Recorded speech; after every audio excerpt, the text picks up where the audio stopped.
Hello everyone, it's Acorn and I'm back with another Battlefield 3 commentary. This video is going to be about the game in general, my thoughts about it so far, and just going to discuss some of its flaws and problems I have with it, but it does do a lot right. I'll talk about all these things in the video. But first off, I'm going to explain, tell you I'm sorry that it's been a while since I've done a video. I've been super busy with work and just my career. Well, it's not really a career, it's an attempted career. I'm just doing stuff for free and projects to kickstart my career, but I won't go into that. But I've just been really busy, and I recorded a video like a week or two ago, but it was a really negative video. I was so pissed off, and it really came across in the commentary. So I thought I would redo it with this footage, and now I've had time to actually play it, get into it, I can do more videos on this game and actually, impart wisdom. Impart? Is that even a word? I hope it's the right word. I'm a bit tired. Work drains me, and today's a day off, so yay. But anyways, first I'm just going to say I did buy Modern Warfare 3, and I'm going to do this, a quick 2-second comparison, or what I think the game's about, because with the whole thing that EA have done, they've basically said this is the MW Modern Warfare, the Call of Duty killer. We've made this awesome game, and everybody's like, no, you can't. This is a Battlefield game. You can't compare them. But the publishers are relating them, so now it is possible to compare them. And to be honest, one of my issues with this game is that EA have influenced it too much. You can tell by a lot of things in the game that EA have said basically Call of Duty has this winning recipe, right? They sell millions every year and break records. Incorporate some of these things into your game, DICE, and hopefully we will sell more. And it's true, they did sell more, but only because they used Call of Duty to get those views, and I think that's wrong of them, but I thought they should have just left DICE to it. But that's just my opinion. Modern Warfare 3, good game. Very rageful game. I do get pissed off quite a bit at it, but I've not played it too much. The one thing that does annoy me about Modern Warfare 3 more than anything else, I mean, it's a solid game, it's enjoyable to some extent, but the one thing that really does annoy me is the connection. I mean, how many units did it sell? It sold over 10 million in its first week, or was it day, something like that. It broke records, right? And they can't, and Activision just think, alright then, we've made all this money, we're charging more than an average price game for it. They charge £45 to £40 for it here, whereas Battlefield 3 cost me something like 35, which is ridiculous. I mean, yes, games would sell at 50 if, they had their way, that's the RRP, but they don't. Shops take the price down, but still they make all this money. They sell all these copies, and they don't put dedicated servers in. That is bad, just bad to me. That is just showing how greedy they are with their money. EA give us dedicated servers. That's one of their things. They're not great, but they do the job. And I would rather have the stress, of having, trying to connect to this server than playing a game and being pissed off because this guy wasn't even on my screen and because I had a bad connection to the host. It's ridiculous. I think that this is what all games should be. It should be the standard, even if it does have flaws. Now, let's get into my issues with the game, with Battlefield 3. The weapons. Now, people are like, okay, the weapons all seem overpowered or underpowered or something, and it's true to some extent. If one weapon does it, then probably the rest in the class do, because basically all the weapons have the same damage in each class, and that's weird to me. Because if you look at Bad Company 2, my favourite FPS game so far, that's right, I prefer it over Battlefield 3.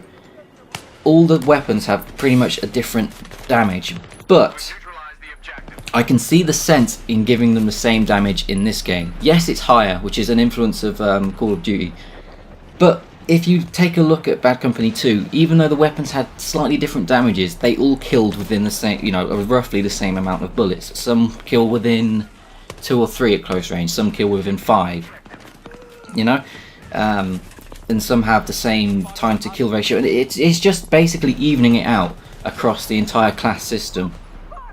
And those of you that know the stats, you'll basically see they're all 25 damage up close, 17 at maximum range for assault rifles. Can't remember the rest.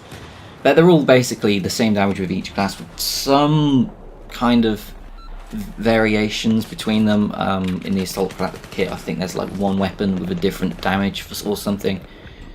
But yeah, it's basically, it kind of evens out.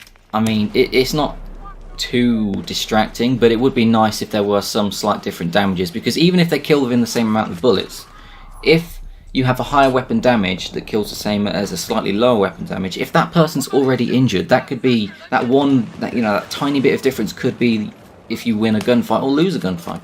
And I think having different damages, even if they do kill within the same amount of bullets, is a smart thing to do. But they won't change that, so no point in complaining about it. The one thing I do have some beef with, so to speak, is the sniper rifles. I do hate how there's no one-hit kill range. To me, it's ridiculous. It's a high-powered rifle. Shoot someone with that from any range, they're going down. Right? I don't care who you are. They're flawed, right? Even though people did quickscope, I thought it was fine. Quickscoping was fine. If people want to do it, it's fine, because it's basically like a shotgun but less accurate. If you want to do no scoping. I mean, shotguns have a one-shot kill range usually if you get all the buckshot on target. Same with slugs, and it was fine. People run around with shotguns. They didn't go, "Oh, he's a shotgun whore" or anything like that. It was fine. So I think there should be a one-shot kill range and not a 95 damage range or whatever. I think that was a bad move on their part. Snipers should have a one-shot kill range. I will complain about that a lot, because I love putting a red dot sight on a sniper rifle. And even though, yes, you can take the optics off on this game, maybe it was all because of balancing, I just still disagree with it, because I think it would be incredibly fun if everybody had a rifle that could kill in one hit from so close. But that's just my opinion. And I'm going to get into the recoil slightly. I really find it quite irritating how they've gone for this kind of unrealistic but not realistic take on recoil. Realistic because the way the weapon moves is quite realistic, but it's just quite weird because you have to hold down the trigger and it'll steady out, and if you want to go realistic, you're going to be flaying all over the place, like, oh my god, what's this recoil doing? It's annoying because when you burst as well, the weapons have a burst fire. Fires 2 or 3 shots. First shot, dead on target. Second shot, slightly up. Third shot, slightly up. Because the recoil is taking you up. What is the point in having a burst shot if your first bullet is going on target? It's pretty ridiculous. It's either you should really just do single shot or full auto. Because if they're close enough that all 3 bullets are going to go on target, then you should just full auto it or tap it or full auto. That's just my opinion. I find it incredibly weird how they're saying, full auto it. To steady it out. It's just beyond me. What were they thinking? I do much prefer the weapon mechanics in Bad Company 2. But that's just me. I'll get into one of my other massive peeves about the game is that the destruction, they lied to us. Remember like how they were all saying, this is an amazing game, you can destroy everything, blah blah blah blah, it's going to be epic, the destruction engine is fantastic, and you can't destroy anything. I mean, yeah, the big buildings you can't bring down, that's fair enough, but it takes forever to destroy a wall. I mean, come on. The grenade launchers are no longer the, make door in wall device they used to be. And I find that really annoying, and I find it depressing that they lied to us about it. I think they should tweak it and make it more like they promised, basically. And the last thing I'm going to talk about is one of the major flaws is everybody knows that the spawns. You take in a flag, somebody spawns behind you, they knife you, you get annoyed, you lose the match. It happens to everybody, so I think they're trying to fix it, but yeah, anyways. The main topic as well that I kind of left a bit too long maybe is that, yes, they've made a great game. It's not my favourite game. My favourite game is Skyrim at the moment because it doesn't make me rage, but what they've done is in this game is they've kind of tried to make it a objective-based game, and all the Battlefield games are objective-based games. But the way they've done it is they've just put it primarily, it's mainly focused on objective play. It's not focused on team play. I mean, it's like, to me, an objective game is like a secondary to a team game. It's like a subcategory of team play.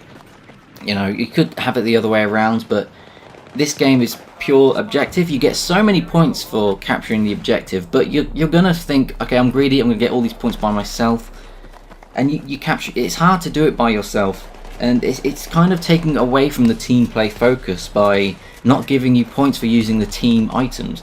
I love going in with a team and using the SOFLAM and just seeing jets and choppers just be shot out of the sky by a massive javelin just hurling towards them. But you get so little points for doing that. I think it's absolutely ridiculous how little points you get for doing team stuff. My voice went a bit weird there. It's like, so I really think they should buff a lot of the team play stuff. I mean, the medic packs are fine. They're basically the same as Bad Company 2. The revive, you get a lot more points now. So that's all fine. Engineer, yeah, you can either go objective and blow shit up, or team and heal tanks, but I've got no problem with that. It's just mainly like the MAV, hardly any points. Doesn't really. It's actually really good if you can use it properly. Basically, just put it down in a high traffic area and watch the points roll in. But nobody uses them because they're not aware that that they exist, and and if they do exist, sometimes the points aren't enough to tempt people. And I just find that quite annoying, and I think they should tweak it. But overall, it is a very good game. The DICE have made a fantastic game. It's not like a typical Battlefield game at all. I mean, if you've played Battlefield 2 and you've played Bad Company, the Bad Company series, or 1942, 1943, you'll see what I mean. You'll see the difference and what influence Call of Duty and their publisher has had on this game. And don't get me wrong, some things are for the best, but overall I think it needs a few tweaks before it can be called a true Battlefield game. And that's basically my entire thoughts. It's a great game. I'm having a lot more fun with it now than I did when it came out, because yes, I didn't know the maps and I was stressing about the maps, but they're okay. Map design is not brilliant, but it's not terrible. You know, it's not. Some maps are far too big, like Caspian Border. That is far too big. But other maps are basically just right, like Sea and Crossing. I think that's a fantastic map. It's small. The only problem I have with it is the height, the height ceiling. The MAV kind of like, hey, there's an invisible ceiling. I can't go up to the sky, and that's quite annoying. But yeah, like I was saying, overall it's a great game. I'll be doing more videos on it in the future. I found a couple of neat spots and tricks you can do. Well, not tricks, strategies you can do. Most of which involve the IR scope, because it is beast, right? Pop an IR scope on that and basically camper there, camper there, camper there. Do not go in that bush there. There's a grenade over there. There's a flashlight guy over there. Let's put the IR scope on and just see through his flashlight. It's great. Alright. That's basically, as soon as I unlock that, it's on. And putting that on a sniper rifle is pretty fun, especially on Operation Metro, because headshots galore. My headshot accuracy has improved drastically by putting that on a sniper rifle. Try it. It's amazing. But I think that's all I have to talk about now. The video should be ending soon. Yeah, this game was played quite a while ago. I'm quite a few levels higher now. It was fun. It wasn't the best game in the world. I mean, I got pretty stressed about it. But I was trying to play as a team with a subscriber, and it was a fun match. We ended up winning, I think. Yes, we won. The screen's just come up. So thanks for watching, guys, and in a second there will be a previous video and some recommendations as usual. Take care.